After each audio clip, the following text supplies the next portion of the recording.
Boa noite a todos, boa noite, doutor Marcelo. Eu sou Mariana, eu sou coordenadora do SCOME, da IF, Brasil de FAVOC, e desde já agradeço muito a presença de todos. Ontem foi o dia da palestra incrível, né, com o professor Jademir, que trouxe seu conhecimento histórico junto à questão do racismo. E hoje é o doutor Marcelo, que vai falar com a gente, Marcelo Campos, que vai tratar sobre o grande pleito dos médicos da família e equidade racial em saúde, que é um assunto de extrema importância entre nós profissionais de saúde. Desde já, muito obrigada.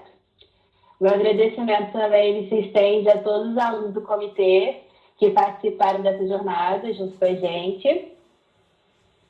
E alguns pontos importantes.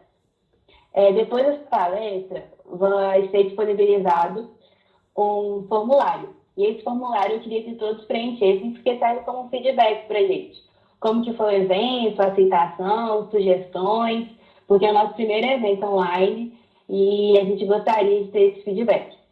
O formulário ele vai estar tanto na bio do Instagram, o Instagram é IFMSA Brasil, com Z, _ FAVOC, e também no canal do YouTube, na descrição do vídeo, que será postado hoje ainda ou amanhã. Importante lembrar também que essa aula está sendo gravada e que nós temos que avisar, né? Do mais, como aluna, né, de uma universidade particular, onde esse assunto das questões raciais são extremamente negligenciados, eu estou muito feliz e grata por poder estar aqui discutindo com vocês, com meus colegas de classe. Sabem muito bem como essas questões raciais me incomodam e que eu me sinto na obrigação de poder falar, visto que eu sou uma aluna, né, preta dentro da população negra que ainda é muito, muito privilegiada mesmo. Então, desde já, meu muito obrigada ao doutor Marcelo e a todos. Espero que vocês aproveitem, tirem suas dúvidas e adquiram muito conhecimento. Agora é com o doutor Marcelo. Bom, boa noite a todos e a todas. Como a Mariana já falou, eu sou o Marcelo, eu sou médico especialista, né, em medicina de família e comunidade, sou servidor da Prefeitura de Juiz de Fora. Atualmente eu trabalho como médico da equipe do consultório na rua, que é uma estratégia, né, da Política Nacional de Atenção Básica voltada para assistência, né, em saúde das pessoas em situação de rua. Eu recentemente finalizei o meu mestrado acadêmico em saúde coletiva aqui pela Universidade Federal de Juiz de Fora e foi com muita satisfação, alegria e, em certa medida, né, surpresa que eu aceitei o convite para estar aqui hoje para fazer uma conversa sobre a problemática, né, das relações raciais em saúde. E eu falo surpresa porque, embora essa seja uma discussão de extrema importância, né, ao mesmo tempo ela é absurdamente negligenciada na maioria dos espaços de formação profissional, incluindo aí, naturalmente, né, os espaços de formação em saúde, e muito mais negligenciada ainda nos espaços de formação médica.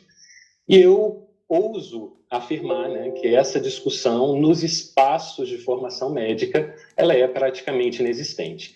Então, realmente foi uma surpresa, mas foi uma surpresa muito boa, e eu gostaria de agradecer, então, a Unifagoc de Ubá, em nome da Mariana, que foi quem, né, me fez o convite para estar aqui hoje, e dizer que eu fiquei muito feliz, Mariana, de você ter, né, se recordado da palestra que eu fiz lá no Congresso de Medicina de Família e Comunidade da Zona da Mata Mineira, né, no ano passado, onde eu falei sobre a branquitude dos médicos de família e a equidade racial em saúde, que foi o meu objeto de pesquisa de mestrado. E a sua lembrança significa que, de alguma forma, você foi tocada, né, pela problemática racial que representa, né, um sério problema para a nossa sociedade que precisa urgentemente ser uma questão de discussão em todos os espaços possíveis, incluindo, naturalmente, este aqui, que é o de formação em saúde, e eu espero, né, que a partir desse encontro, todo mundo que for guerreiro, né, e conseguir me acompanhar até o fim desse encontro, possa efetivamente compreender o porquê que eu, logo de início, estou fazendo essa afirmação de que a questão racial precisa tomar todos os espaços de discussão, especialmente no nosso, né, que é o da saúde.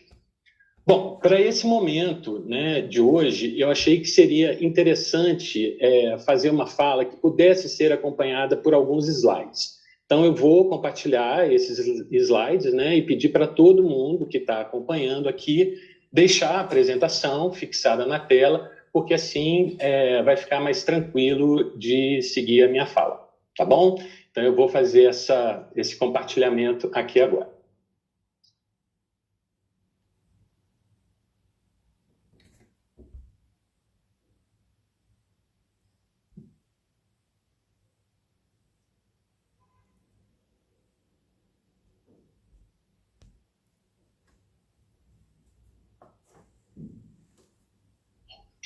Bom, todos estão vendo? Eu consegui compartilhar porque aí some para mim a tela. Alguém me dá um ok? Sim, nós estamos vendo. Então tá certo, então. Tá jóia, então. Bom, todas as vezes, né, em que eu sou convidado para falar sobre a temática racial, né, na saúde, o que não é, né, muito frequente, eu costumo iniciar minha fala marcando o meu lugar, né, de fala, né, de onde que eu estou falando, né, o famoso lugar de fala. E qual que é o meu lugar? Né? É o lugar de homem, branco, classe média e médico. E por que isso, né? Porque esses são marcadores sociais que evidenciam o lugar que eu ocupo nessa sociedade. Lugar que é repleto de privilégios, tanto materiais quanto também imateriais. Privilégios, né, que não apenas influenciaram a maneira como eu fui sendo construído nessa sociedade, mas que também foram determinantes para a aquisição de inúmeros benefícios ao longo da minha trajetória de vida. Uma trajetória que foi construída em uma sociedade que é estruturada no racismo e nas desigualdades raciais. E é no sentido, né, de se compreender o que significa ter uma sociedade estruturada no racismo e nas desigualdades raciais que eu vou tentar, né, neste tempo, direcionar a minha fala. Bom, então, sobretudo para nós brancos, refletir, né, sobre o lugar que a gente ocupa nessa sociedade é fundamental, porque não tem como a gente avançar nesse campo de discussão dos problemas causados pelo racismo, numa perspectiva de enfrentamento efetivo desses problemas, sem, primeiramente, reconhecer o lugar que a gente ocupa na estrutura das relações raciais e o quanto nós somos agentes produtores do racismo. E quando eu falo em nós, eu estou falando particularmente de todo branco que nasceu e foi criado nessa sociedade, porque nós brancos, desde que praticamente a gente sai do útero, nós somos influenciados por essa estrutura racista em todos os campos das nossas vidas, né? No entanto, se por um lado nós somos uma vida inteira ensinados, na maioria das vezes sem perceber, a sermos racistas, por outro, de maneira muito eficaz, nós somos também ensinados a negar e a silenciar este racismo.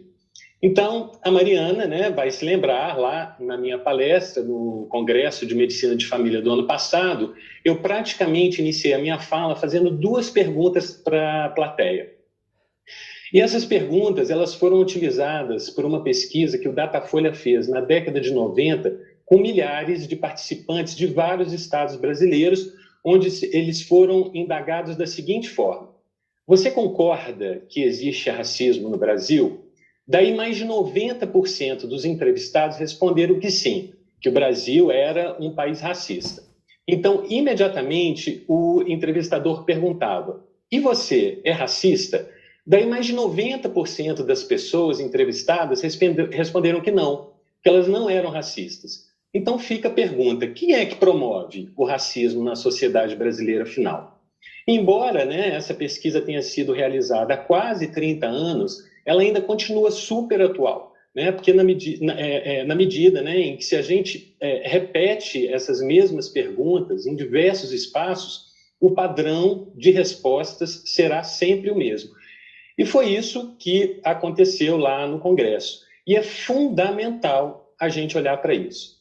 Porque essa regularidade, né, esse padrão de respostas que negam, no campo particular, a produção do racismo, tanto reflete o quanto a gente ainda reproduz o mito da democracia racial, sobre a qual eu vou falar daqui a pouco, quanto também as influências, né, que esse silenciamento em torno da questão racial tem no fortalecimento do racismo em suas múltiplas dimensões.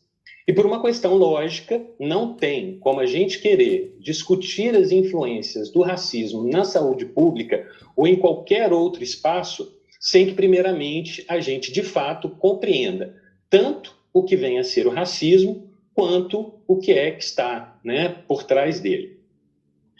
Então, o que é o racismo? Só para a gente ir se situando nessa conversa, né?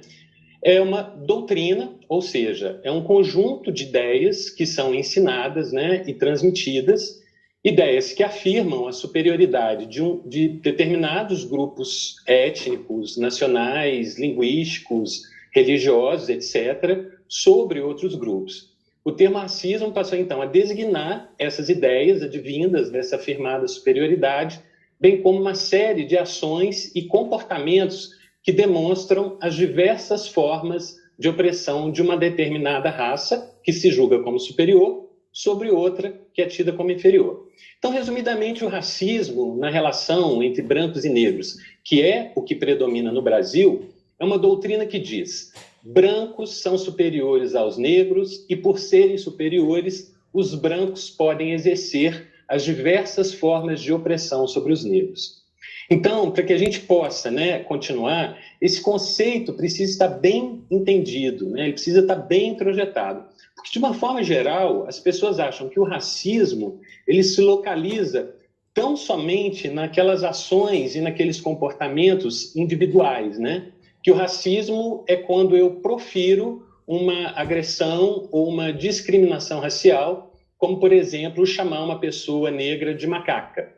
É óbvio que esses tipos de violências são também racistas, mas o racismo, entendido como doutrina, como uma ideologia, abrange essas violências, como também inúmeras outras que podem passar totalmente desapercebidas, sobretudo para nós, brancos, que somos o grupo racial hegemônico que construiu e sustenta o racismo historicamente. Então, para nós, essas outras dimensões do racismo, né, que são chamadas muitas vezes de sutis, elas podem passar, de fato, desapercebidas. E aqui a gente já tem um primeiro ponto para reflexão, porque é muito comum a gente ouvir dizer, especialmente, né, nesse momento histórico, onde o discurso fascista tem ganhado muito espaço, que esse assunto de racismo é mimimi. E esse discurso do mimimi, ele responsabiliza o negro pelo racismo, né, que sofre. E quem concorda e dissemina essa ideia de que racismo é mimimi, apenas está revelando o privilégio branco. Porque o negro não apenas vê racismo em tudo, mas ele historicamente tem tido sua vida prejudicada em várias dimensões e, no limite, tem a sua vida ceifada por esse racismo que, de fato, está em todo lugar e o tempo todo. Essa é a realidade que nós, brancos, muitas vezes não conseguimos perceber pelo lugar de privilégio racial que ocupamos. E falar de mimimi sobre essa questão é tão somente revelar mais uma das facetas desse racismo. E aí, dentro desse campo de discussão racial, eu já tenho, né, há vários anos, seja no exercício da minha profissão como médico, seja academicamente, trabalhado com um recorte específico das relações raciais, que é a branquitude, que é uma categoria ainda muito pouco conhecida pela grande maioria das pessoas. Então, o que é a branquitude, né?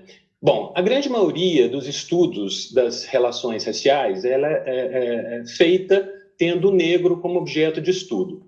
Os negros e a identidade racial negra são analisados e estudados como uma grupalidade que há séculos tem sofrido as consequências do racismo. E quando a gente fala de relações raciais, pressupõe-se a existência de pelo menos 2 grupos raciais se relacionando. No entanto, no caso particular da sociedade brasileira, por conta desse silenciamento e negação que existe em torno do racismo, fica parecendo que a problemática racial é de responsabilidade exclusiva do negro, visto que o branco pouco ou nada é, contextualizado nessas discussões. Então, na década de 90, intelectuais de várias partes do mundo, especificamente lá dos Estados Unidos e da África do Sul, criaram um campo de pesquisa chamado Estudos Críticos da Branquitude, de onde surgiu esse termo, Então, a branquitude ela pode ser definida como a identidade racial do branco, uma identidade que, como qualquer uma, é socialmente construída. Ela é, portanto, um construto ideológico de poder que se inicia junto com o projeto moderno de colonização europeia, há mais de 500 anos, e representa exatamente o que eu falei lá quando eu me apresentei. Representa o lugar de privilégios materiais e simbólicos numa sociedade que é racialmente hierarquizada. E o que significa ser uma sociedade racialmente hierarquizada? É aquela sociedade na qual negros e brancos apresentam em vários campos da produção da vida lugares distintos no que se refere a direitos e também de possibilidades. Na nossa sociedade, historicamente, brancos estão no lugar de poder e os negros no lugar da subalternidade e da submissão a este poder branco. E a branquitude, ou seja, essa identidade racial branca, ela tem como uma de suas características principais a não marcação identitária. O que significa isso? Isso significa que existe uma naturalização dos privilégios relacionados ao fato de ser branco. Ou seja, eles são tão naturalizados que passam a ser incorporados como normais, como se eles fossem absolutamente inatos, como se a gente herdasse geneticamente.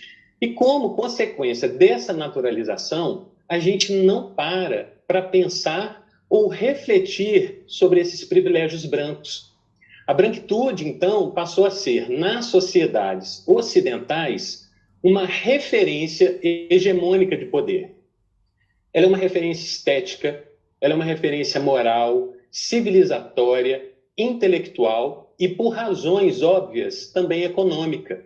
Então, com isso, ao passar a ser a norma, o branco, de uma forma geral, ele não se reconhece como um sujeito racializado. Ou seja, ele não se percebe como portador de uma raça, a raça branca. Quem tem raça é sempre o outro, o não branco, que, consequentemente, é também considerado o quê? O feio, já que difere da norma da beleza, o amoral, já que difere da norma da moralidade, o não civilizado, o não intelectualizado e aquele que não detém o poder econômico, que não detém o poder cultural. E, com isso, é passível de quê? De ser escravizado, oprimido, violentado e muito facilmente morto, assassinado de várias formas, desde o da morte morrida mesmo, até por aquela morte simbólica, que acontece pelas diversas privações das possibilidades, de viver a vida de maneira plena, que é algo flagrante quando a gente calibra, o nosso olhar para o que vem acontecendo historicamente com os negros e negras do nosso país. Então, para reforçar o conceito, a branquitude é a identidade racial do branco. Ela é um lugar de poder que faz com que nós, brancos, vamos achando todos os nossos privilégios aí normais, como se eles fossem inatos, como se eles fossem genéticos. E com isso, essa norma passa a definir um certo modo de estar na vida. E aí eu trouxe essa imagem que representa bem a branquitude, é um outdoor lá nos Estados Unidos com os dizeres, traduzindo, o mais alto padrão de vida, não há nenhum modo como o modo americano, fazendo uma referência explícita ao American Way of Life, né? Ou seja, ao estilo de vida americano. E aí no outdoor tem a imagem, né, típica de uma família classe média branca americana dentro de um carro e embaixo uma fila de negros, que me parecem trabalhadores, no que parece também ser uma fila de ônibus, né, de transporte público. Então é isso que a branquitude produz lá nos Estados Unidos e em qualquer outro lugar do mundo. Ela faz com que a gente vá achando isso, né, de fato normal e algo a ser perseguido. E isso leva a nós brancos a adotarmos uma espécie assim, de cegueira seletiva, ao ponto, por exemplo, da gente circular em vários ambientes e não nos incomodarmos de não vermos um número igualitário de brancos e negros em determinados espaços. Então, basta a gente dar uma circulada, por exemplo, nos corredores dos cursos de medicina de diversas instituições de formação médica do Brasil. Qual é a raça-cor que predomina entre os estudantes? Qual é a raça-cor que predomina entre os docentes do curso de medicina? Isso só pegando o curso de medicina, a gente poderia estender para outros. E aí, dentro desses mesmos espaços, qual é a raça-cor que predomina entre as pessoas, por exemplo, que estão trabalhando nos serviços gerais? E esses são apenas alguns exemplos que vão se repetindo nos mais diversos espaços e que a maioria de nós brancos não se incomoda ou não acha estranho. Nós não achamos estranho, por exemplo, não vermos negros nos espaços de poder. E ao contrário, quando a gente vê, por exemplo, um negro dirigindo um carro importado, imediatamente nosso imaginário nos responde dizendo que ele só pode ser motorista, ou então ladrão. Da mesma forma que para nós brancos gera uma grande estranheza ver, por exemplo, um médico negro como dono de uma clínica médica bacana num dado bairro chique. E aí, dentro da mesma lógica, a gente não acha estranho, por exemplo, considerar como negro bonito apenas aquele que se aproxima, né, da estética branca com aqueles famosos traços ridiculamente, né, ditos como finos, e que no final a gente fala, olha lá, que negro bonito, enquanto a gente nunca vai ouvir ninguém dizer, olha lá, que branco bonito. Então a gente tem esses e vários outros exemplos do cotidiano que nos comprovam o quanto nós somos condicionados uma vida inteira pelas diversas representações negativas ligadas ao corpo negro e também pelas representações positivas ligadas ao corpo branco.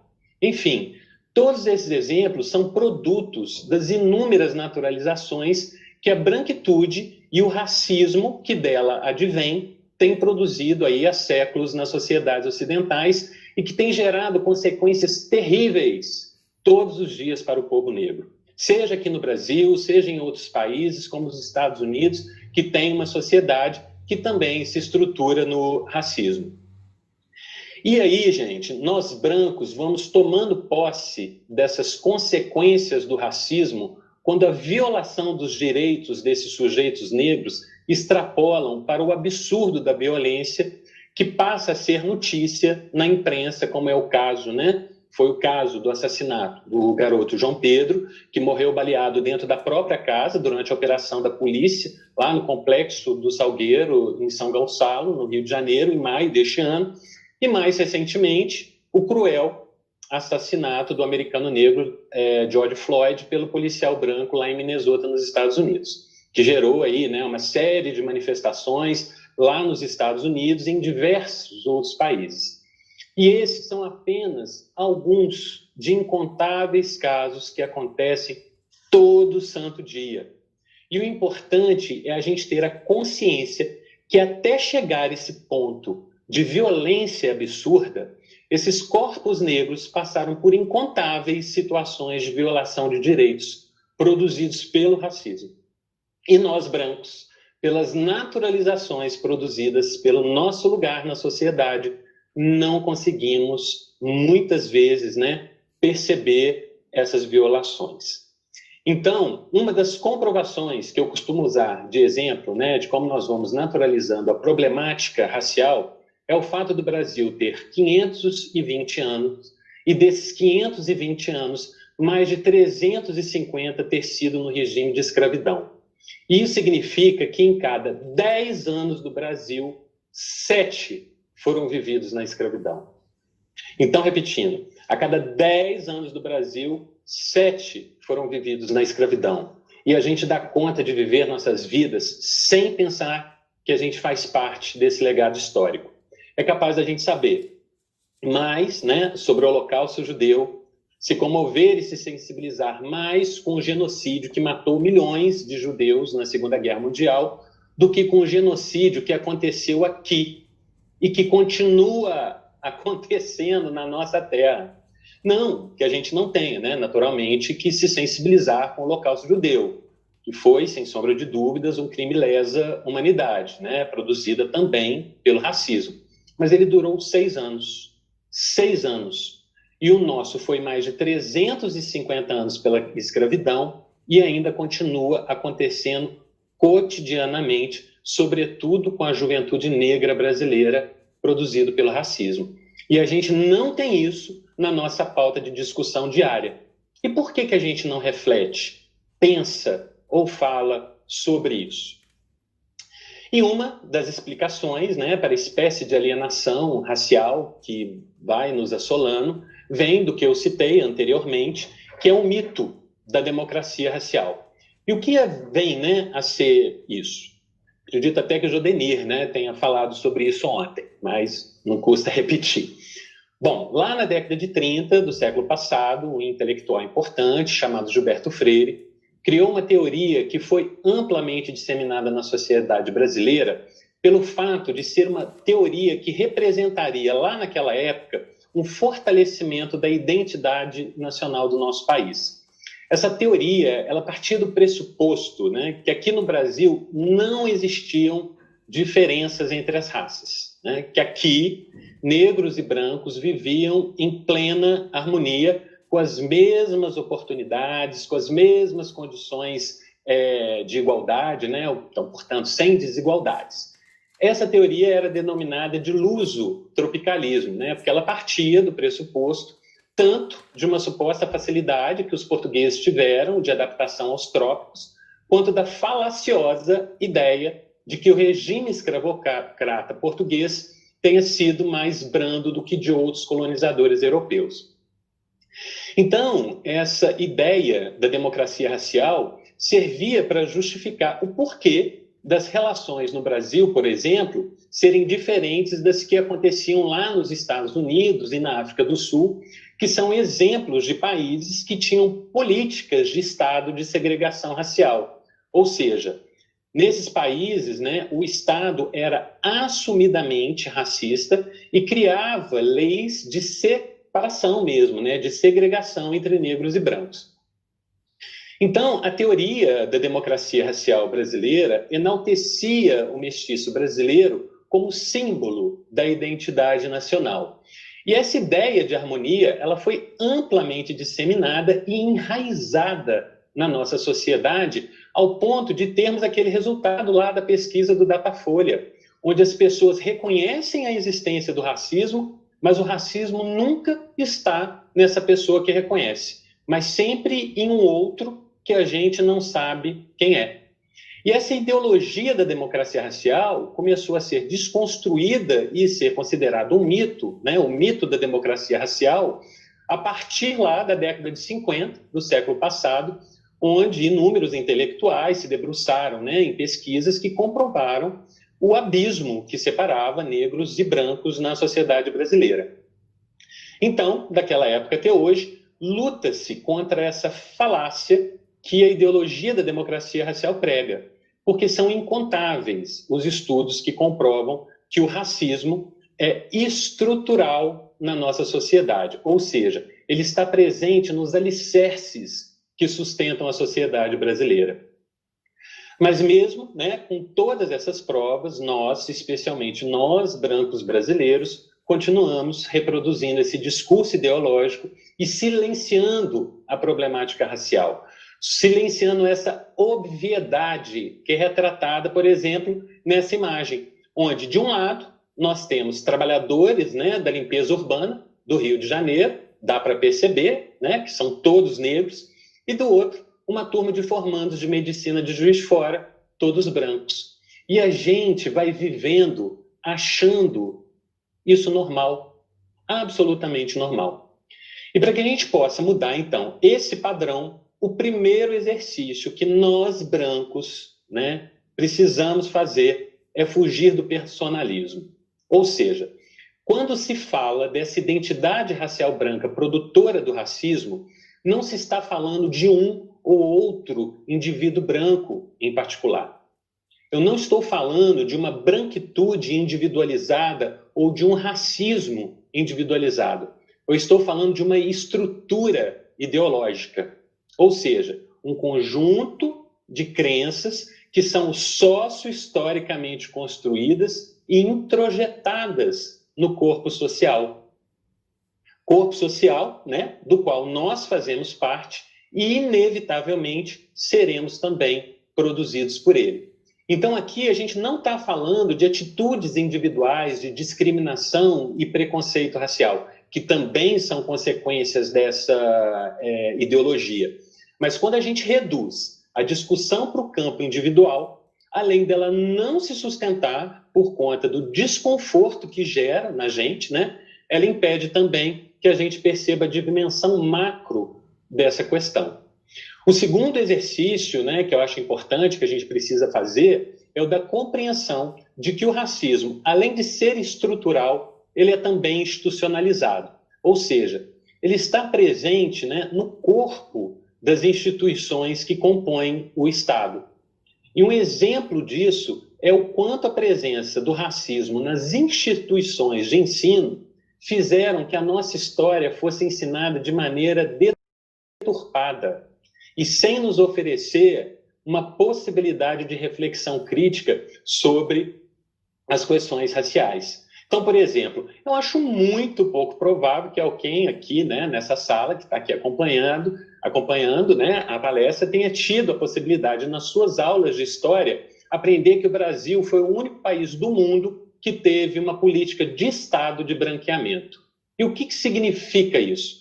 Significa que o Estado brasileiro, do início a meados do século passado, tomou várias medidas políticas para que o Brasil fosse um país totalmente branco ao estilo europeu. Então, aí no slide, né, tem inúmeros registros oficiais, né, que eu coloquei aí, que comprovam isso, tá? E aí vocês vão poder dar uma olhada, mas aqui eu vou falar apenas de um que está diretamente relacionado com a questão da profissão médica. Em 1911, um médico chamado João Batista de Lacerda, ele foi representar o Brasil, financiado pelo Estado brasileiro, no Congresso Universal das Raças, que aconteceu em Londres. Ele levou para esse congresso, né, uma tese que ele criou de que o Brasil, em um intervalo de 100 anos, seria um país totalmente branco devido ao processo de miscigenação, visto que a raça branca, por ser superior, acabaria, então, absorvendo, né, toda a raça negra geneticamente. Então, o Brasil ele tinha a eugenia como uma política de Estado.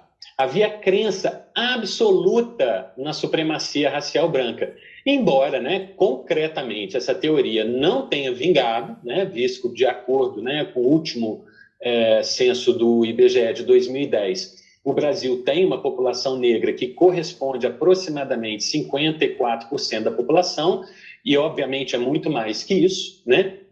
A gente tem que entender que, assim, simbolicamente, essa política de branqueamento trouxe consequências terríveis para todos nós brasileiros. Ao ponto, gente, de hoje, a gente ter um presidente da República assumidamente racista e que tem feito várias menções à supremacia racial branca. E isso é considerado por muitas pessoas, né, como uma ação sem nenhum tipo de importância. E aqui eu não estou falando de política partidária, eu estou falando da pessoa que está no lugar de maior poder do nosso país, tendo manifestações racistas e de enaltecimento da supremacia branca. E muita gente não vê problema nisso. Pelo contrário, né? Concorda e bate em palmas. Bom, então já deu para perceber que, se por um lado, né, essa temática é extremamente complexa, por outro, ela é absurdamente silenciada, o que nos impede, né, de construir uma criticidade com relação ao racismo em todas as suas dimensões e abrangências, incluindo, naturalmente, o nosso campo, né, de interesse, de atuação, que é a saúde. Então, no sentido, né, da gente perceber onde o racismo atravessa a saúde pública no Brasil, eu vou apresentar aqui rapidamente alguns dados que comprovam tanto as desigualdades raciais no campo econômico e social, né, de uma forma geral, quanto alguns que demonstram as iniquidades raciais em saúde, ou seja, dados que comprovam que existem desigualdades injustas entre negros e brancos no sistema de saúde, seja, né, o público, seja o privado. Bom, então, nesse primeiro slide aí, nós temos, né, que no Brasil, 53,9% da população, de acordo com o IBGE, é constituído por pessoas negras, ou seja, o somatório do número, né, de pessoas autodeclaradas pretas e pardas. E aí nós temos, né, um quadro comparativo dos rendimentos médios dos anos de 2016 e 2017 por raça-cor. O primeiro gráfico, né, que é do ano de 2016, mostra que o rendimento médio dos negros correspondia a 57% do rendimento médio dos brancos. Ou seja, havia no ano de 2016 uma diferença no rendimento médio a mais para os brancos de R$ 1.109. E em 2017, essa diferença a mais para os brancos subiu para R$ 1.379. Quando a gente pega a metade mais pobre da população brasileira, o mesmo padrão se repete. Em 2016, o rendimento médio dos negros correspondia a 71% do rendimento médio dos brancos, ou seja, uma diferença a mais para os brancos de R$ 247. E em 2017, nessa metade mais pobre da população, essa diferença a mais para os brancos sobe para R$ 299. Bom, já que no que se refere, né, à taxa de mortalidade por homicídios por arma de fogo, de acordo, né, com o mapa da violência de 2016, comparando os anos de 2003 e 2014, houve uma redução de 26% nos homicídios por arma de fogo entre os brancos e um aumento no mesmo intervalo de tempo de 47% para os negros. Bom, o mesmo acontece na taxa de homicídios de mulheres negras no intervalo de uma época, de uma década, né, comparando os anos de 2006 e 2016. Há um aumento de 15% nas taxas de homicídio de mulheres negras nesse intervalo e uma redução dessa mesma taxa em 8% para as mulheres brancas. E nesse slide aqui, nós temos alguns dados que demonstram as iniquidades raciais em saúde, né? Então, primeiro aqui, a assistência pré-natal. 71% de mulheres pretas e pardas declararam realizar ao menos 6 consultas de acompanhamento pré-natal, enquanto, entre as mulheres brancas, essa porcentagem na década de 70, no período da reforma sanitária brasileira, e também no período de redemocratização do Brasil na década de 80, quando foi promulgada a Constituição de 88, né? E também, em 88, a criação do Sistema Único de Saúde. Na minha pesquisa, onde eu tive, né, como objeto de estudo a análise da branquitude dos médicos de família daqui de Juiz de Fora, para tentar avaliar, né, as influências dessa branquitude na promoção da equidade ou da iniquidade racial em saúde, todos os entrevistados, todos, sem exceção, afirmaram desconhecer essa política. E aqui, quem é que conhece? Né? E aí, quando eu falo em conhecer, é ter estudado, saber dos objetivos, princípios, diretrizes, enfim, ter em algum momento, né, da trajetória acadêmica ou profissional se debruçado no estudo dessa política. Não é, né, para responder, não, é só mesmo para refletir sobre isso. Bom, e 5 anos depois da instituição da Política Nacional de Saúde Integral da População Negra, em 2014, o Ministério da Saúde lançou uma campanha nacional para o combate ao racismo, né, nos equipamentos públicos de saúde, numa perspectiva também de divulgar essa política voltada, né, para a saúde da população negra. E essa campanha tinha como slogan: o racismo faz mal à saúde, denuncie. E aí, o nosso querido, né, eficiente, maravilhoso Conselho Federal de Medicina, no mesmo mês de lançamento da campanha, fez uma nota de repúdio dizendo da não existência do racismo institucional do SUS e da não participação dos médicos na produção de qualquer forma de racismo. E aí, gente, esse posicionamento, né, defensivo do Conselho Federal, né, de Medicina se enquadra, né, naquilo que Maria Aparecida Silva Bento, que é uma importantíssima intelectual negra brasileira que discute branquitude, cunhou como Pacto Narcísico da Branquitude. Né? Então, assim, é importante sempre lembrar desse nome, porque ele é muito comum. Né? Então, né, o Pacto Narcísico é uma espécie de acordo tácito, coletivo e inconsciente entre nós brancos, de não nos reconhecermos como parte fundamentalmente essencial na produção, né, e na manutenção do racismo e das desigualdades raciais, e quando nós somos, em alguma medida, confrontados com essa questão, imediatamente a gente aciona inúmeras estratégias para tentar neutralizar, desqualificar, invisibilizar ou silenciar a problemática racial.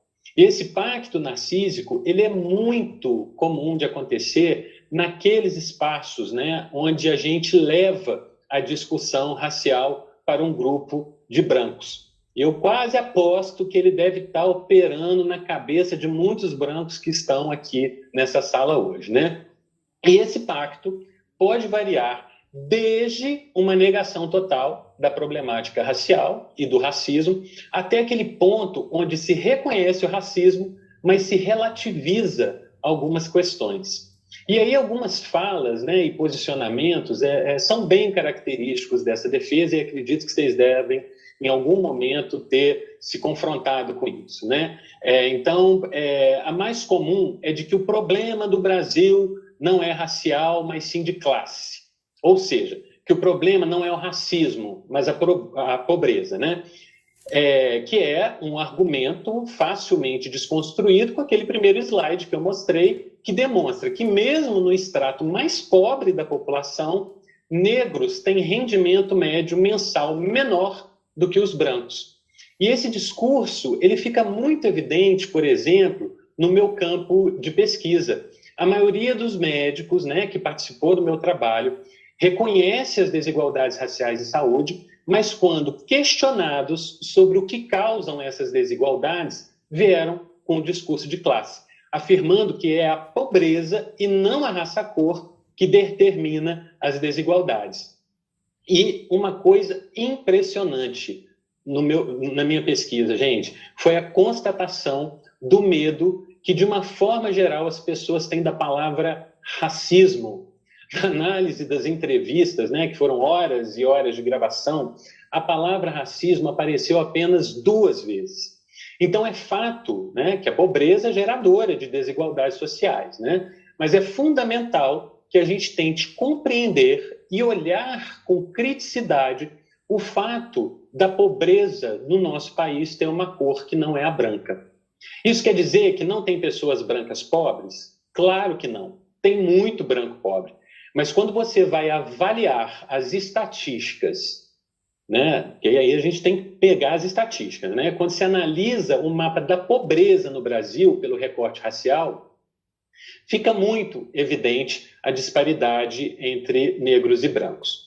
Outro discurso defensivo, assim, muito comum do pacto narcísico é o meritocrático. Então, a meritocracia é sempre pautada numa visão personalista, né, que não leva em consideração a macroestrutura, seja a partir da desconsideração dos privilégios dos brancos, seja desconsiderando as desvantagens históricas dos negros. Então, corroborar com o discurso meritocrático é, por si só, um ato racista, porque a gente está dizendo que os negros não ocupam espaços de poder porque eles não se esforçam. né? Como se eles estivessem nas mesmas condições de igualdade dos brancos para aquisição dos bens materiais e simbólicos. Daí eu costumo utilizar, né, assim, como exemplo, a minha própria trajetória. Eu sou nascido e criado numa família pobre e durante muito tempo eu tive dificuldade, né, de separar o meu mérito, né, o meu esforço individual, né, para competir, né, com os meus pares brancos do discurso meritocrático, porque são coisas diferentes. Porque a meritocracia somente vê o esforço individual sem considerar que esse esforço é amparado por certas condições de vida que muito favorecem a ascensão social. E ser branco nessa sociedade, mesmo um branco pobre como eu fui, já é estar em inúmeras vantagens em comparação com o negro. Porque uma trajetória de vida marcada pela branquitude já de cara, minimamente, tem os benefícios que a cor da pele branca oferece. Então, no meu caso, eu venho de uma família pobre, né, que não tinha condição material, né, condição financeira, mas ainda assim, as condições materiais da minha família eram melhores do que as dos meus amigos de bairro, né, que eram negros, e além disso, eu tinha o que se chama capital cultural, ou seja, um tipo de capital que não é material, mas que tem muita influência na constituição de sujeitos, né, que se pretendem produtivos e competitivos para aquisição de bens e recursos numa sociedade que é capitalista. Então, onde estava meu capital cultural? Então, meus pais, por exemplo, mesmo pobres, eles viam muita importância na educação e sempre buscaram estratégias para que eu fosse, né, estudar e também desse valor aos estudos. E quando eu falo que eles viam importância na educação, é porque a educação era, né, e é considerada ainda um meio para se atingir um fim específico, que é, para as famílias pobres, uma possibilidade de ascensão social. Mas meus pais podiam mirar esse objetivo, né, para mim, porque nós, enquanto brancos, sempre tivemos referência de nossa raça-cor nos espaços considerados de poder. Ou seja, não faltavam para os meus pais, e naturalmente para mim, exemplos de médicos brancos, juízes brancos, políticos brancos, intelectuais e cientistas brancos, pessoas bem-sucedidas brancos. No meu caso, né, na minha infância, porque eu sou velho, posso não parecer, mas sou, né, super-heróis, todos brancos. E isso faz a total diferença na constituição dos sujeitos. Mas é uma coisa que nós brancos não pensamos por também ser algo também totalmente naturalizado. Porque o que não nos falta nos espaços de poder é a representatividade. Mas é assim com o povo negro, historicamente, no nosso país e atualmente? Bom, e todas essas justificativas, né, desse chamado pacto narcísico são produções dessa branquitude que se sustenta no racismo em suas múltiplas dimensões, seja o racismo estrutural, seja o que eu já falei lá atrás, do institucional. E só lembrando, né, o racismo institucional é aquele que vai sendo produzido e disseminado a partir das próprias instituições que constituem o Estado.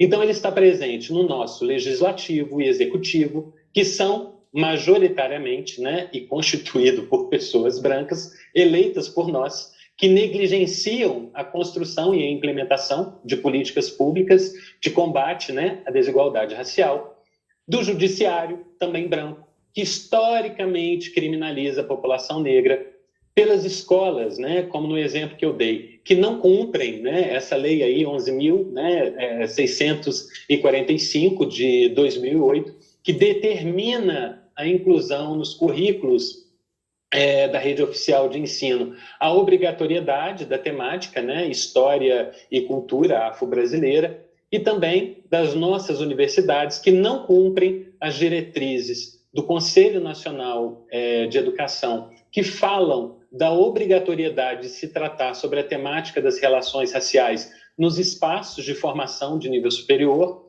né? E tratar assim, não de forma pontual ou isolada numa certa disciplina, mas de maneira, né, transversalizada em toda a grade curricular.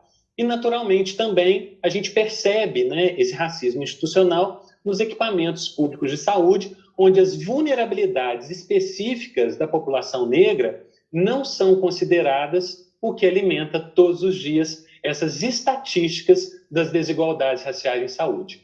E o racismo institucional na saúde, por exemplo, ele vai adotando uma série de nuances, muitas vezes desapercebidas por olhares não atentos, né? Outro dado da minha pesquisa que revela isso e que está, né, diretamente relacionada com a formação médica foi quando eu investiguei o que os participantes da minha pesquisa, né, aqueles médicos de família brancos, tiveram de contato com a temática racial nos seus espaços de formação profissional.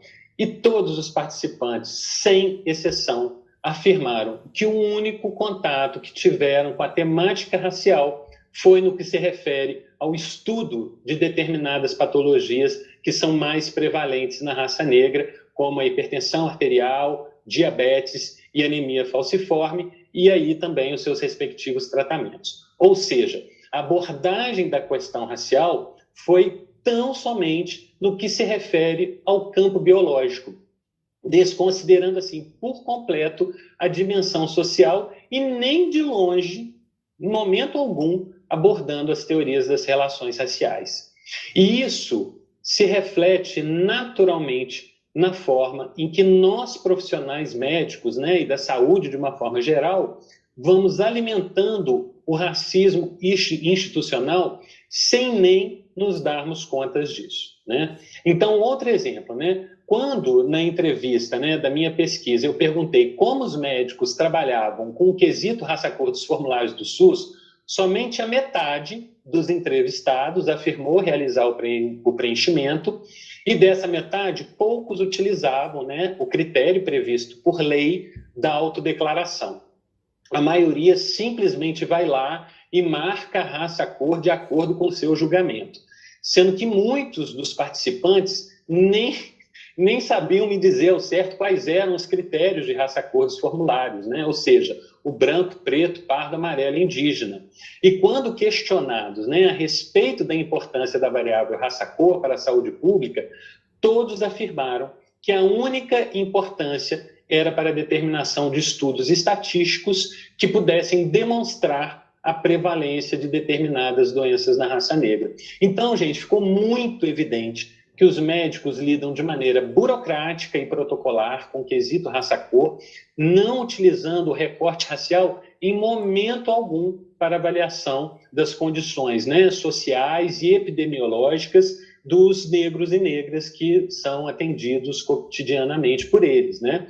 Então, a população negra, ela é simplesmente reduzida à patologia que apresenta. Isso, para mim, é uma das representações de objetificação mais evidente que ficou na minha pesquisa, né, de objetificação do corpo negro. E essa visão tecnicista, ela é muito característica, né, do modelo biomédico, que muitas vezes, né, para não dizer todas as vezes, desconsidera outros determinantes para o processo saúde e doença, o que torna esse modelo pouco resolutivo no que é de interesse quando a gente está falando de saúde, que é atingir, né, resultados efetivos que não se restringam tão somente à cura de certas condições patológicas, né?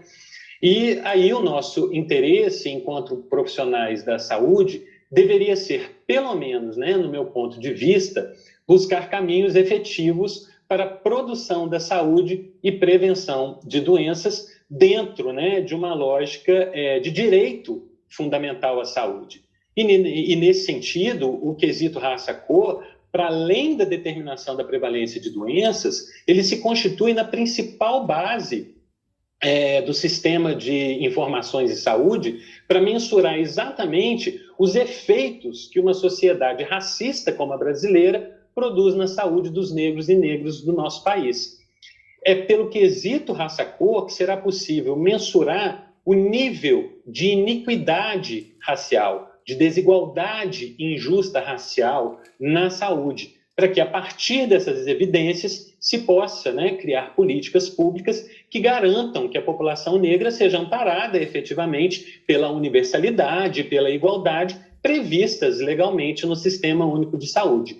Mas se nós, que estamos lá na ponta, né, do sistema, tratamos de forma tão negligente esse quesito, dificilmente conseguiremos cumprir, né, com o nosso dever no que se refere à promoção da equidade racial em saúde. E essa negligência ficou comprovada, né, na minha pesquisa, tanto por conta, né, das demonstrações de inabilidade e descaso diante do quesito raça-cor, né, por parte, né, desses médicos de família, né, que foram por mim entrevistados, quanto pela pouca familiaridade com outra questão que é de fundamental importância, né, no exercício de qualquer profissão dentro de saúde pública, né, que é a compreensão sobre as determinações sociais em saúde. Então, quando eu pergunto aos médicos de família o que eles compreendem por determinações sociais em saúde da população negra, ficou mais uma vez muito evidente uma visão reducionista, porque as respostas, né, a essa pergunta se limitaram a alguns determinantes sociais de ordem econômica. E minha pergunta foi: o que compreendem como determinações sociais e não quais são os determinantes sociais, porque são coisas distintas. Quando eu falo de determinações, eu estou falando de processo, de como os determinantes sociais, incluindo aí, né, naturalmente, a pobreza, produzem a maior vulnerabilidade de certos grupos sociais que, comparativamente, né, a outros grupos, ficam em desvantagem. Então, seria buscar compreender como o fato de ser negro, mulher, transexual, homossexual, deficiente físico, idoso e também, né, pobre nessa sociedade, coloca os sujeitos em maior vulnerabilidade. Mas todas as respostas que eu tive ficaram assentadas no reducionismo econômico, o que por si só comprova a pouca ou nenhuma percepção por parte, né, dos participantes da minha pesquisa de como o recorte racial impacta na saúde dos negros e negras que esses profissionais atendem, né? Há um absoluto desconhecimento e também ficou muito evidente, né, um absoluto desinteresse de buscar compreender aquilo que está para além, né, daquilo que é ditado pela biomedicina.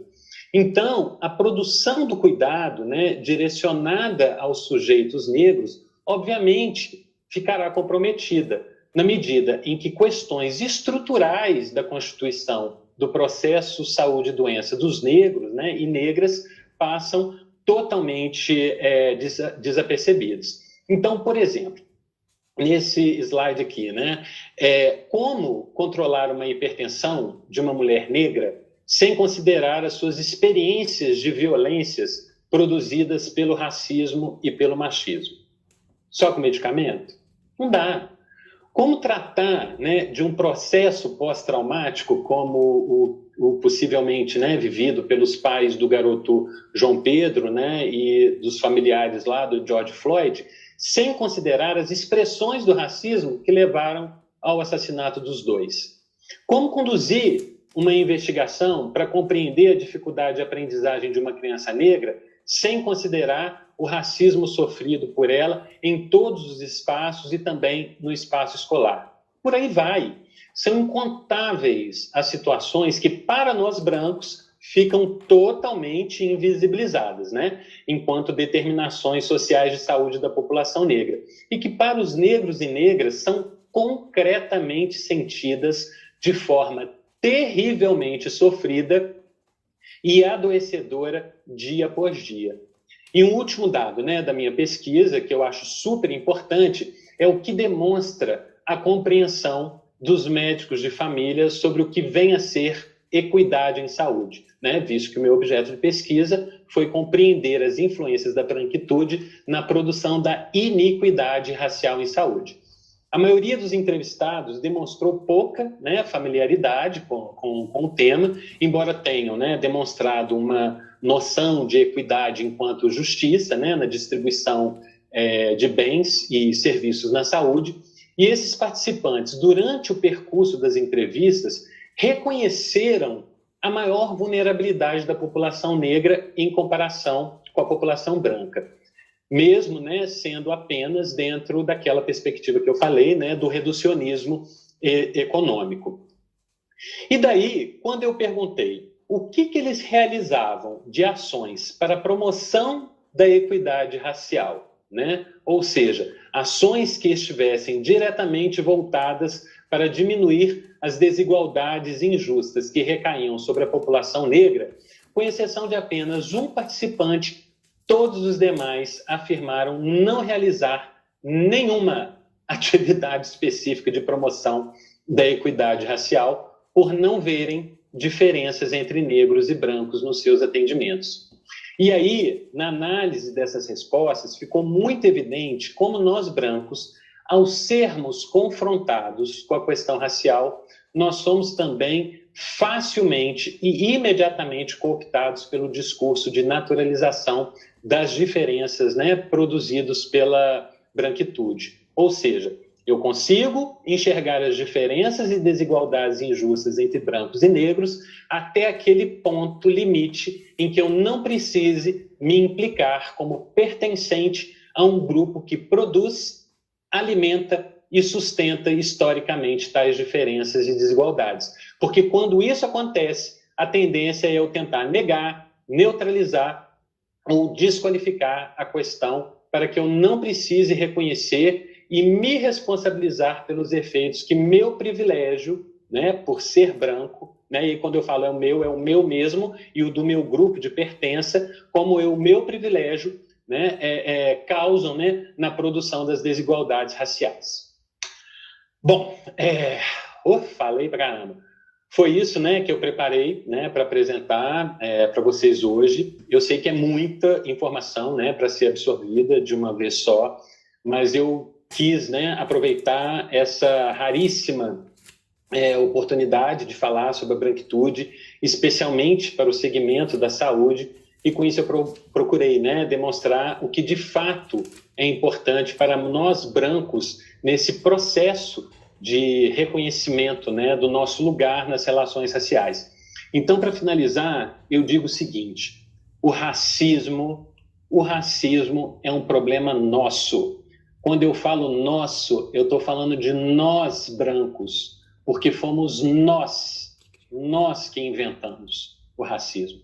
Somos nós que reinventamos o racismo todos os dias. Então, abraçar a luta antirracista é um dever ético, é um dever moral, é um dever político e urgentíssimo.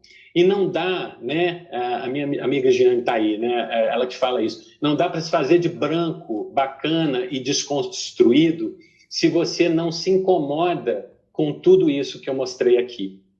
Não tem como você se afirmar antirracista se você for lá, né, no seu Facebook, no seu Instagram e constatar que suas fotos são monocromáticas, né, tendendo somente para o branco. Se você olhar para o seu círculo de amizades e só ter gente branca, isso demonstra o quanto você é um branco que precisa investir no reconhecimento da sua branquitude e nos significados que ela tem na sua construção enquanto sujeito. Porque, de fato, gente, para além da necessidade óbvia, né, da gente ter que buscar em outros saberes e conhecimentos que possam compensar essa ineficiência na nossa história educacional, especialmente, né, no que se refere às teorias das relações raciais, é essencial a aproximação de maneira afetiva com os negros e negras, porque essa experiência de poder contrapor, né, no campo dos afetos,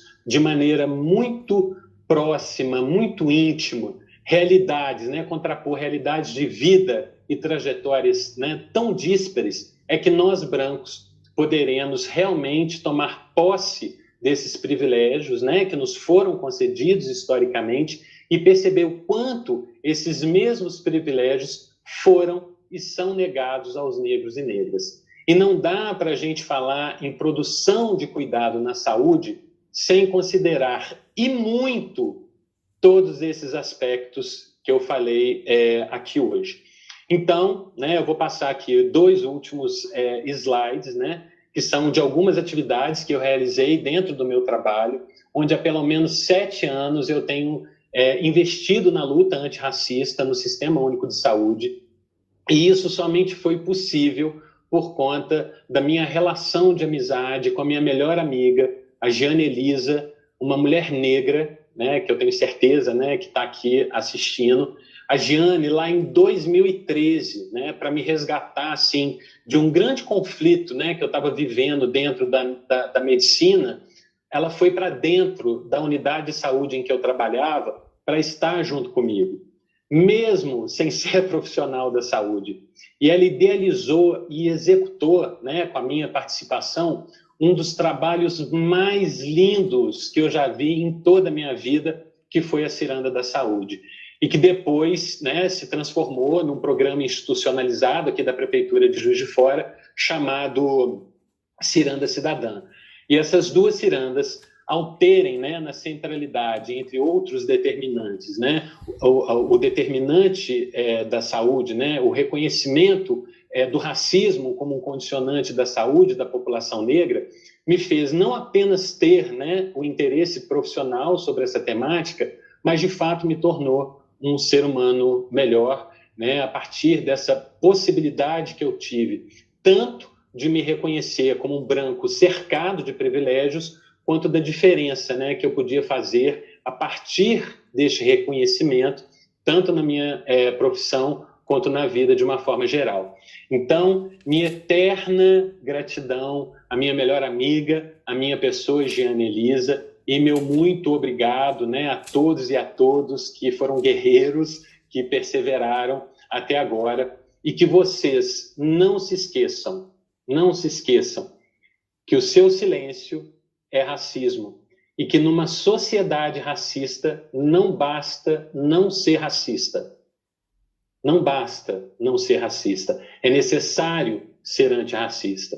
Bom, forte abraço a todos e a todas e eu estou aqui totalmente disponível para perguntas. Ok?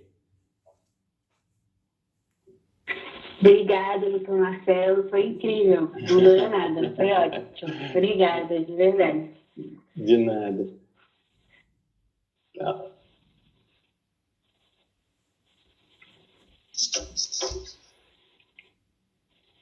Então, estou aqui, pronto para perguntas. Se alguém quiser fazer alguma pergunta, alguma consideração.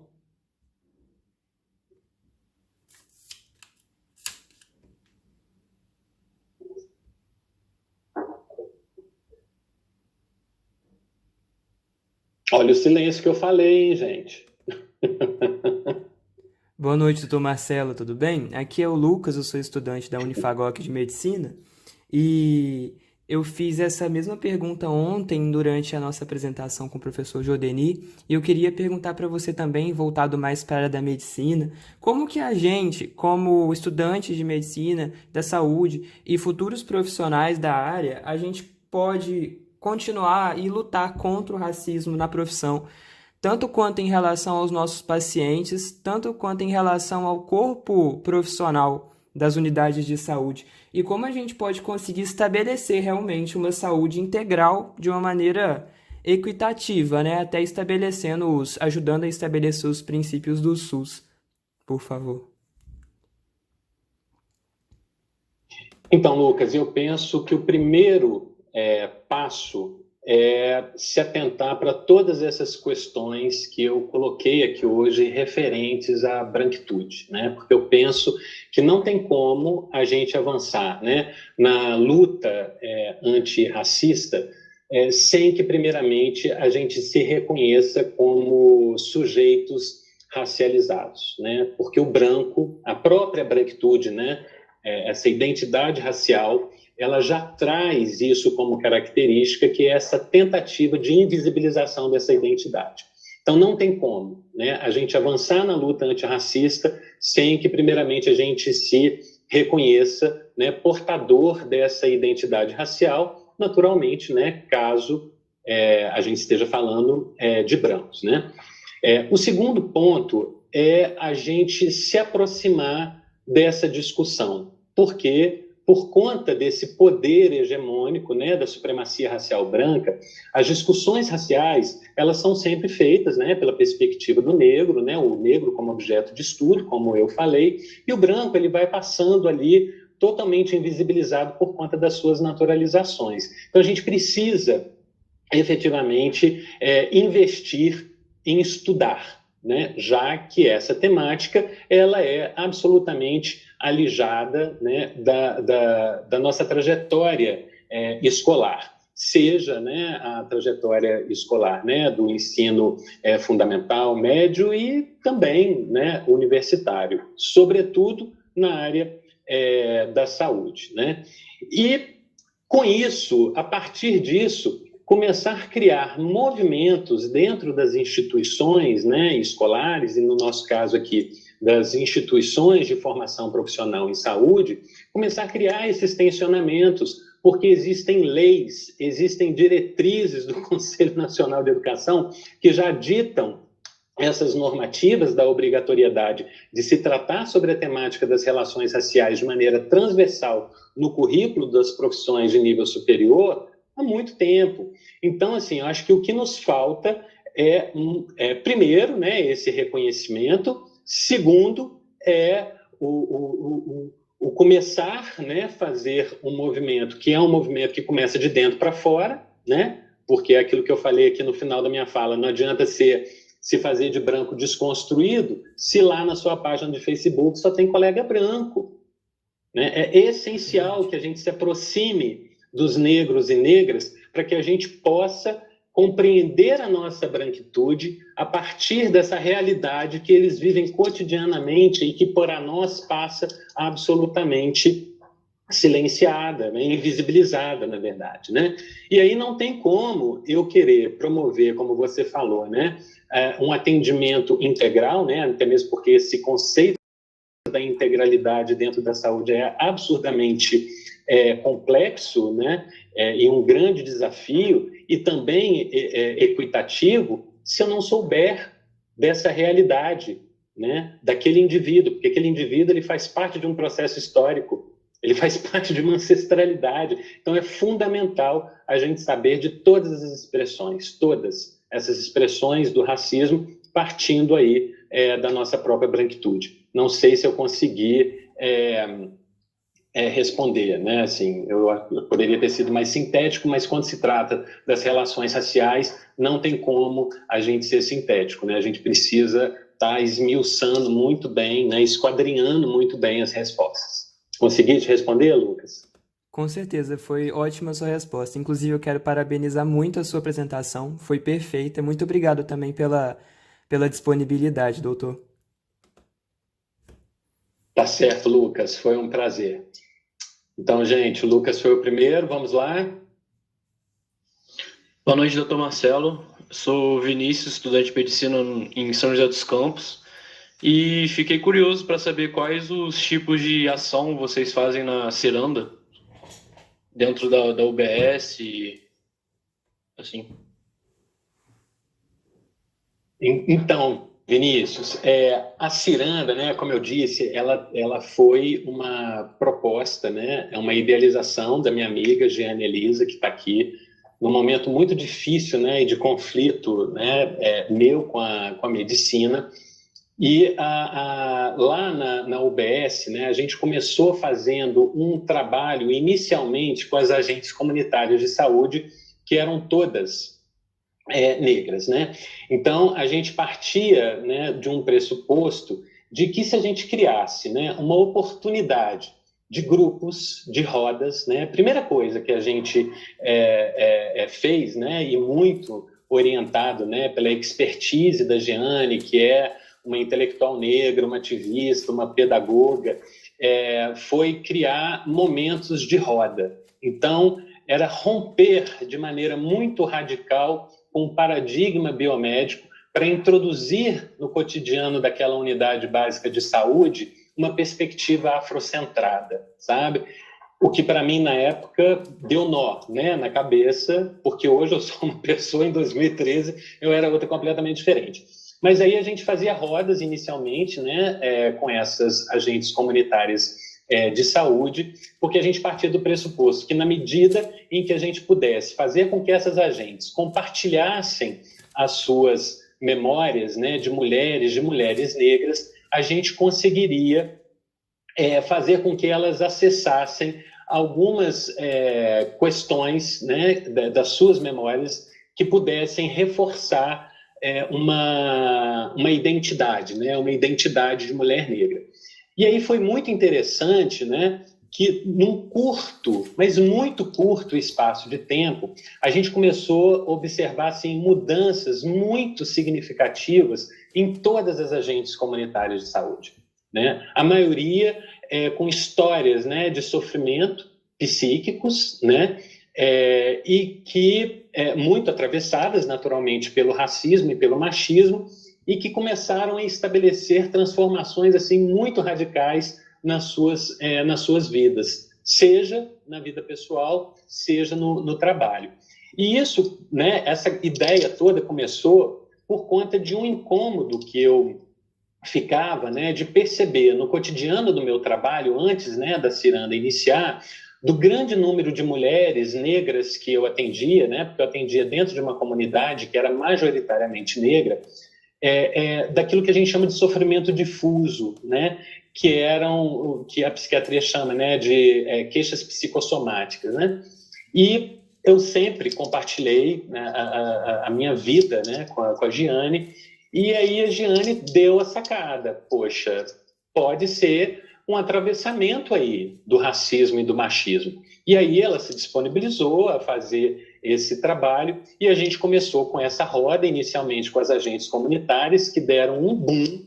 Cara, foi assim uma coisa impressionante a mudança na postura dessas agentes. Elas estavam cabisbaixas, desanimadas, pouco produtivas, pouco resolutivas, e de repente foi assim uma coisa impressionante. Elas acenderam, né? E a gente partiu, né, disso, né, dessa percepção das agentes, e aí convidamos as agentes comunitárias a estender isso para outras mulheres da comunidade, né?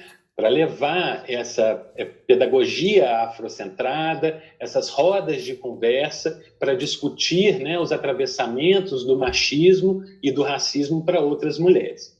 Aí, nesse sentido, eu acabei não tendo, né, nós, né, eu e Jana, a gente acabou não tendo a possibilidade de fazer uma avaliação mais concreta disso, porque logo em 2014 eu perdi o meu pai, aí eu fiquei um tempo de licença e depois fui trabalhar na gestão, onde a Ciranda da Saúde se transformou na Ciranda Cidadã. Eu, como representante da saúde, a Giane como representante, na época, da Secretaria de Desenvolvimento Social, e a gente criou, então, uma ação, várias ações, né? Mas ela era mais centrado na formação de servidores, tanto da saúde quanto da assistência, né?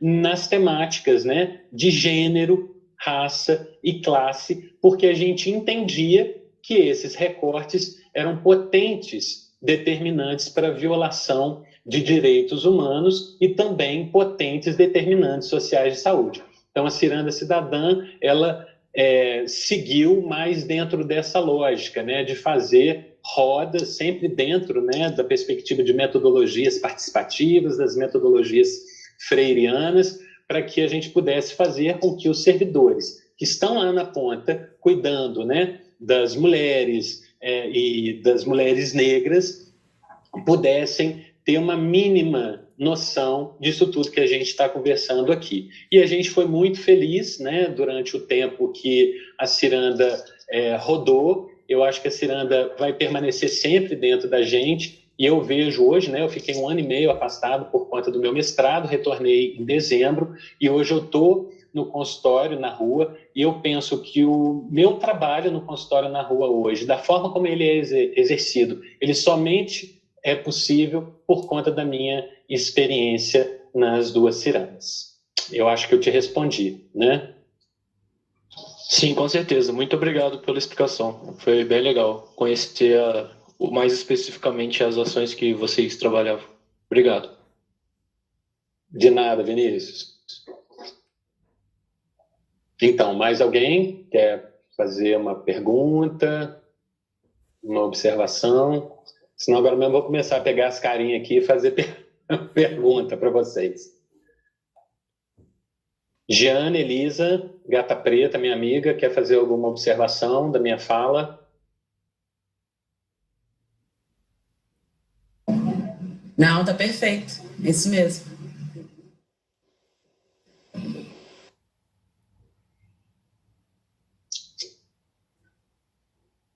Mais alguém, gente? Aqui eu estou observando também que tem as minhas companheiras de trabalho. Paula, quer fazer algum comentário? Paula é assistente social e trabalha comigo no consultório na rua.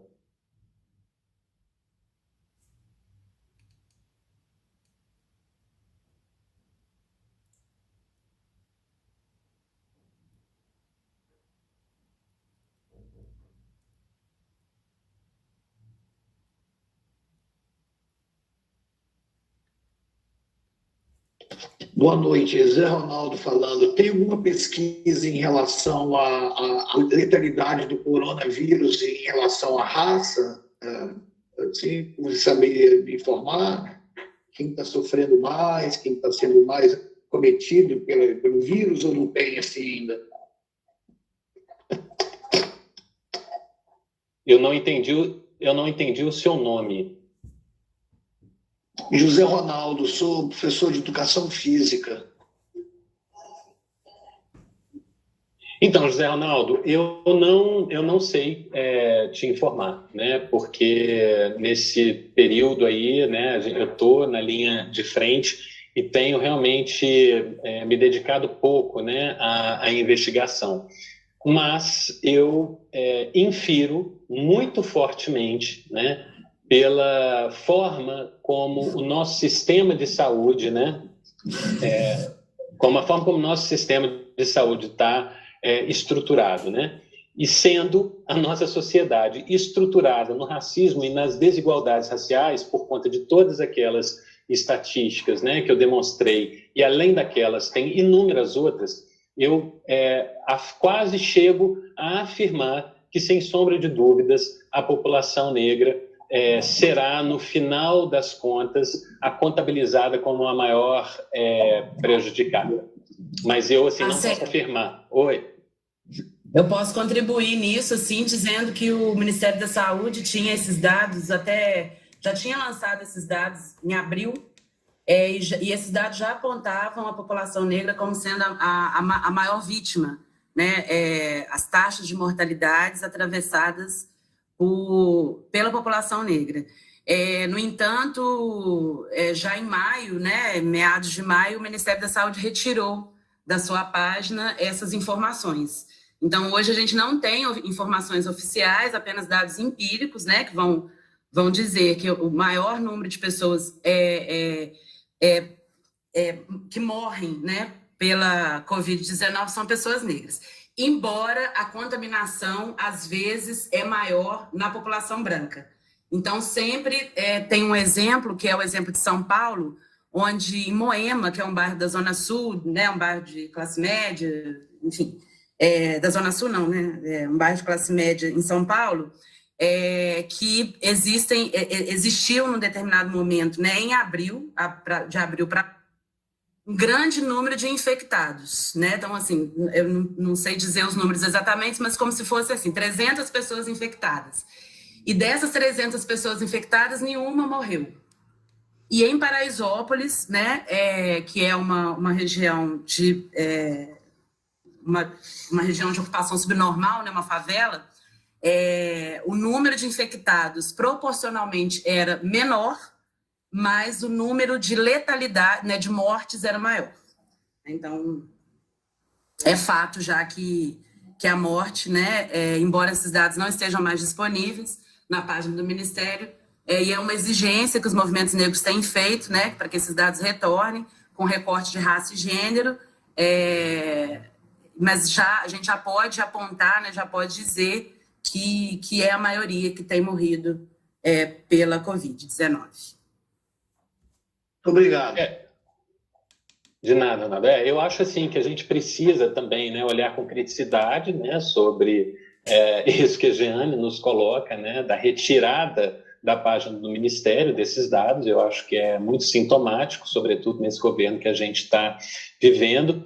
E também, né, perceber, né, quando eu falo, né, que a gente precisa sempre estar olhando, né, para a nossa branquitude enquanto lugar, né, de privilégios materiais e simbólicos, e perceber, de uma forma geral, quem nessa conjuntura, nesse cenário, né, e aí não é um cenário brasileiro, é um cenário mundial, mas a gente está falando da nossa realidade, quem é que tem a possibilidade, por exemplo, de fazer o isolamento social, né?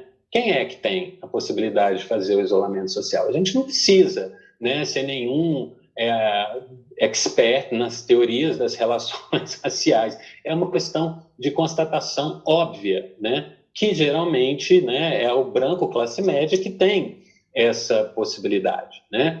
E aí, né, mais uma vez eu retomo para a questão das naturalizações, né, que a branquitude vai fazendo. Só que isso não passa, né, pela nossa linha de raciocínio. Eu penso que a gente precisa efetivamente começar a calibrar o nosso olhar e calibrar a nossa percepção para essas questões, né? Mas, assim, de fato, eu não estudei, mas para mim é isso, né, gente? Se a gente vive num país, né, que é um dos países, né, com o maior nível de desigualdade e iniquidade racial em todos os campos, inclusive na saúde, numa situação como essa, não me surpreenderia nada, né? Então, é óbvio que precisam, né, fazer os estudos, sobretudo estudos muito sérios, né, de preferência aí, com um número, né, significativo, para que a gente não se perca, né, nos achismos, né, ou até mesmo nas fake news, mas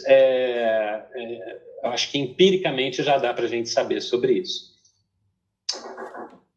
Então, gente, mais alguém?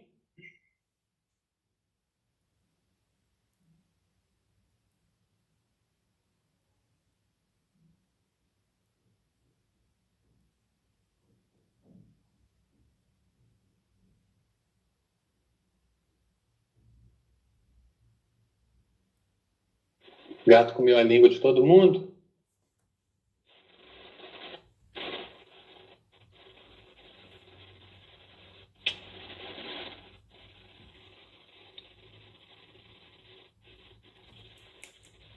Bom, doutor Marcelo, eu acho que não tem mais dúvidas. Eu quero agradecer muito a sua disponibilidade. Foi muito legal, enriquecedor. É só contribuir mais desde que eu fui no congresso que você estava participando. E muito, muito obrigada mesmo. Não, eu que agradeço, né? Agora eu não poderia, né, me retirar dessa sala, né, me despedindo de vocês, sem fazer uma observação, né? Esse silêncio, gente, ele é extremamente sintomático quando a gente fala sobre a branquitude. É uma coisa, assim, impressionante, né? Eu e Jeane, a gente constata isso, assim, em todos os espaços, né? Porque não é um silêncio produzido por uma ausência de dúvidas. Eu não vou falar o porquê que é, né? Mas eu queria deixar isso como reflexão, né? Eu sei que tem gente que tem vergonha de falar, vergonha de perguntar, mas é muito sintomático nos espaços onde a gente abre um terreno, né, que poderia ser muito profícuo para a discussão de uma temática que é absurdamente negligenciada e inexistente, né? O silêncio impera, né? E isso, para mim, né, eu não tenho dúvidas nenhuma com relação a isso, né? Seja porque eu já me dedico ao estudo, né, aos estudos críticos da branquitude há muito tempo, seja porque também eu já fui um branco acrítico da minha condição racial.